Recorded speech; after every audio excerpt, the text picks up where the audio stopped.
Hey, what is up guys? This is Nishi from MST.TV here, back with another Market Watch episode. Today we're primarily looking at cards that are trending upwards in price because we are expecting them to see an increase in competitive play within the next several months. With some of these cards, it's cards that are stronger now because of the ban list that we just received, but there are a couple of things that we're looking at here for a little ways down the road with some new support that's not going to be released until later in the year. Depending on which card we're talking about, you may want to look at picking up the card now before it gets any higher, or consider dumping them while they're somewhat hyped up at the moment. Let's get started. So the first card we're taking a look at here, we have Striker Ace Shizuku. So of course, as we saw in our last Market Watch, we saw a ton of Striker cards trending with the unbanning of Engage. The latest card that I want to take a look at here is Shizuku, typically the Striker monster that you go into at the end of your turn, since it lets you search for a Striker card during the end phase as long as you don't have a card with that name in your graveyard. Really useful, since if you can't hit the engage or get the right card with something like Area 0, this card sets you up for the following turn. This card is definitely a 3 of in any Striker build you're going to play, and as a result, the card is actually fairly expensive for any version of the card. Of course, the ultis are ridiculous, but we're even seeing now the Megaton secret rares at $17 and the Dark Saviors super rares at 10s. Shizuku is just as in demand as Kagari and Hayate, but Kagari had the multiple printings with its alternate art, and Hayate was a super from a core set as opposed to the side set that Shizuku was in, so I guess that does make it a bit harder to find. Now moving forward, I think Shizuku will retain value as long as people want to play Strikers and the card doesn't get reprinted, which people will, given how it's a significant waifu deck. I think that Konami would reprint the card fairly soon though, along with Widow Anchor, seeing as they just unbanned Engage. It's even possible that we could see it get some sort of alternate art version as well, which would be really cool. But yeah, if you're not big on Strikers, this is definitely a card to dig out of your hollow bulk while there's some hype and demand for it. Next up, I don't know if it's just me, but I've noticed a lot of people talking about Pendulums being relevant again, and it's not just Triff. With the unbanning of Skullcrabat Joker and Double Iris going to 2, I guess some people are big on the deck once again, though to be fair, plenty of Pendulum builds running around don't run either of those two cards, so it could just be that there's now more room for Pendulums in the meta with Dragon Link being a much less scary deck now.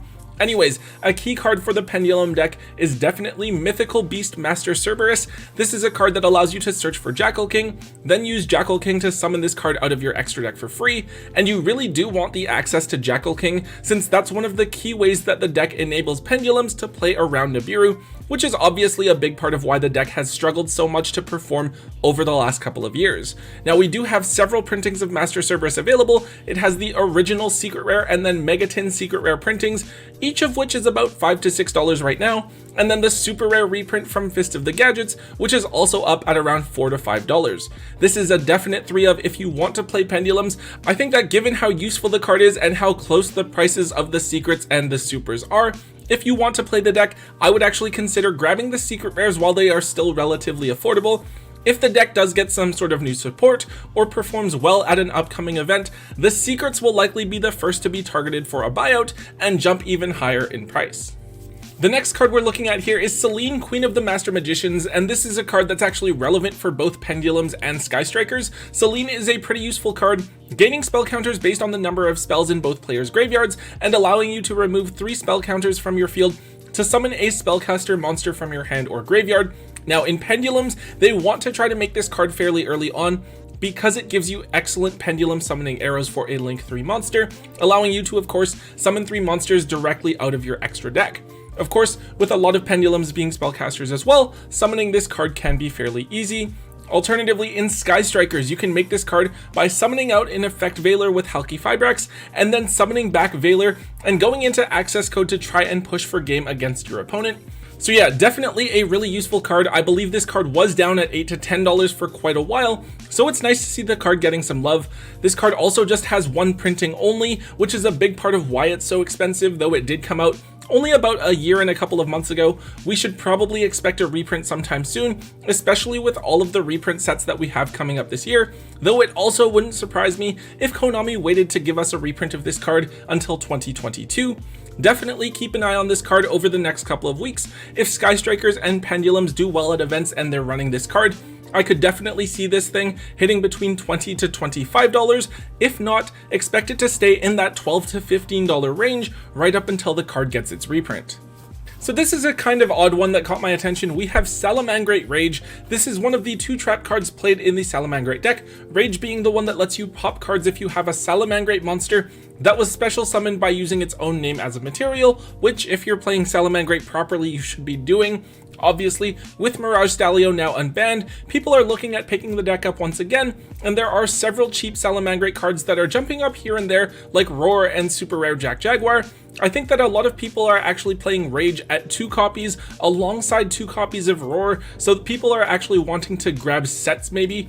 Anyways, the super rares from OTS Tournament Pack 12 are actually up at $7 each, and now even the commons from the structure deck are $5 to $6 a piece, which is a lot for a structure deck common. I personally don't think Salamandrates are going to be doing anything too crazy. Sure, they may be close to what they were before, but the game has evolved and I don't know if Salamandrates are going to be able to keep up. Maybe I'm wrong, maybe I'm completely underestimating Salamandrates, but we'll have to wait until we have a couple of tournament results under the new ban list to see just how well the deck can actually perform. Okay, so here we're going to take a look at a couple of hand traps for a quick second, the first one being Ghost Bell and Haunted Mansion. Now I do want to give a big shout out here to Darren from Team Legacy. He actually told me that this card was going to be good a couple of weeks ago, so major props to him. Now Ghost Bell is a card that has kind of fallen out of favor recently, but is starting to see meta usage once again due to its applications against the meta. Drytrons, Shaddoll Invoked, the Dogmatica, and Sky Strikers are all meta relevant decks right now, and each of them actually relies on the graveyard as part of its strategy, so Ghost Bell is actually useful against each of them. Because of this, we are seeing all copies of Ghost Bell trending upwards, with even the maximum gold and dual Devastator versions hitting up at $4 each, up from the $1 or $2 that they were before. However, the most notable price jump here is in the prices of the original Secret Rares, where we're seeing $40 for Secret Rare Unlimiteds and $70 for the First Eds, which is pretty crazy. I think that it was only a matter of time before this happened, but now that the card is up in price, I think it's going to be a lot like Ash and stay up there. I don't know if it's going to get a higher rarity bump or something like that sometime soon, since I've been thinking Ash Blossom should have gotten an Ultimate Rare printing for a long time now, but for now, Secret Rare Ghost Bells are the highest rarity version available. Expect these to retain value for quite some time. If you don't have yours yet, definitely look at picking up a lower rarity set for your own use this upcoming format while they're still somewhat affordable. The other hand trap here we'll talk about briefly is Artifact Lancia. Specifically, we're taking a look at just the Secret Rare version as well. Artifact Lancia is a pretty simple hand trap. You contribute it from your hand or field to prevent either player from banishing cards for the turn. I remember before, this card just saw use in the side deck here and there. I remember using it against Nekroz to prevent your opponent from banishing Shrit in their graveyard with Mirror and forcing them into an awkward play. Now, however, we're seeing the card even moving into the main deck at times, depending on the format. I think that the big thing with it is that it's a floodgate hand trap, right? It doesn't just stop a single interaction, it can potentially shut off your opponent from playing the game for the entire turn depending on what deck they're playing. Now fortunately, this card does have several printings available, including the Dual Devastator Ultras and the Maximum Gold Rare printings, both of which are actually quite affordable. However, I definitely think that the Secret Rares from Battles of Legend are the nicest, and apparently other people out there think so too, as the secrets have been bought out on TCG Player now up to the $17 mark, which is pretty crazy for a reprint of a hand trap with so many versions available. I personally have a set that I plan on keeping for myself because they are so nice, but if you don't mind playing the Ultras or some other rarity, definitely consider offloading your secrets now while they are high and playing a lower rarity version for now. Alright, the final card I want to talk about today, we have number F0 Utopic Future. This card has seen varying waves of hype in the past. I believe it was useful before against Cosmo if you were playing Burning Abyss, since Cosmo didn't really have an out for this card outside of Cosmojo, and then it saw some more hype when they announced number F0 Utopic Draco Future, a new Xyz that you can make by putting it directly on top of Utopic Future. This new version gives you a monster negation that also allows you to take control of the monster that you're negating, so that's really cool. However, number F0 Utopic Draco Future was released in the OCG back at the end of 2019, but we are just getting it released here now in the TCG in the upcoming set King's Court. It's a really powerful extra deck monster, though because F0 is a bit awkward to bring out, I don't know exactly what deck is going to be able to make use of it. Maybe it'll see play in something like Burning Abyss Phantom Knights, who knows. Anyways, this card does have 2 printings available.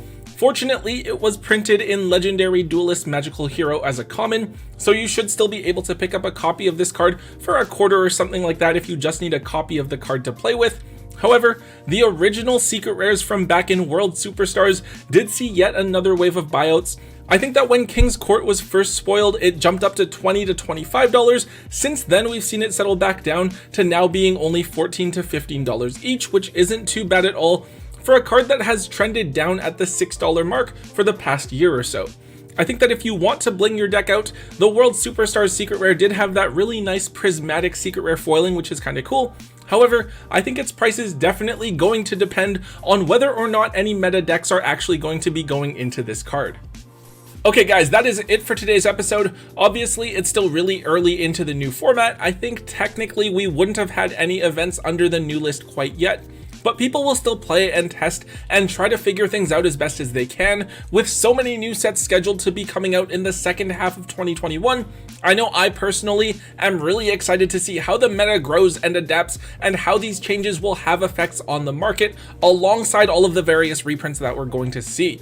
Anyways guys, if you did enjoy today's Market Watch, make sure you hit that thumbs up button for me and let me know. Also, make sure you leave a comment in the comment section down below. Let me know what you guys think about the cards we talked about today, and let me know what else is trending on the market so that I can cover it in a future Market Watch episode. Also, if you haven't already, make sure you hit that subscribe button to get all of the latest and greatest content from both Tombox and myself. And until next time guys, don't forget to hold on to your MST.TV.